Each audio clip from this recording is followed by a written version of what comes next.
જય અંબે, જય હાટકેશ. બ્રહ્માંડની દિવ્ય શક્તિને પ્રણમીને આ સ્વરચિત અને સ્વસ્વરાંકિત ગરબા વિશે થોડી માહિતી પ્રસ્તુત કરું છું. દેવી મહાત્મ્ય અર્થાત દુર્ગા સપ્તશતીમાં મનુષ્યના દુર્ગુણોના નાશ અને જ્ઞાનની પ્રાપ્તિની 3 સ્તરે વાત કરી છે. આપણા દુર્ગુણો જુદા જુદા અસુરોના રૂપમાં દર્શાવાયા છે.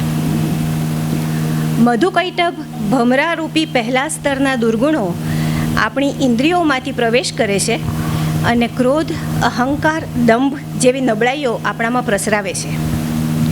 આ નબળાઈઓ અથવા દુર્ગુણો આપણા શત્રુઓ રૂપી દૈત્યો છે અને તેના નાશ માટે આપણે વિકરાળ ચંડિકા અથવા મહાકાળીની આરાધના કરીએ છીએ.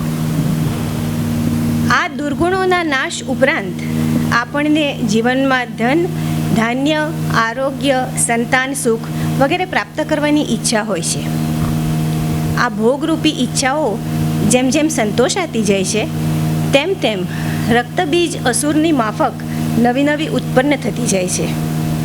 તેના પર કાબૂ લાવવા અને મનને સંયમમાં રાખવા આપણે રિદ્ધિ સિદ્ધિ પ્રદાયક મહાલક્ષ્મીની પ્રાર્થના કરીએ છીએ.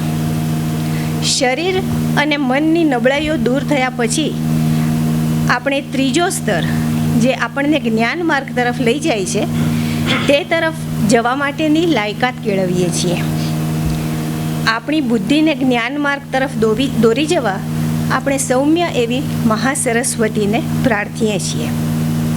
આ જ વાત અહીં આ ગરબાની 3 કડીઓમાં વણવાનો ભાવપૂર્ણ પ્રયત્ન કર્યો છે.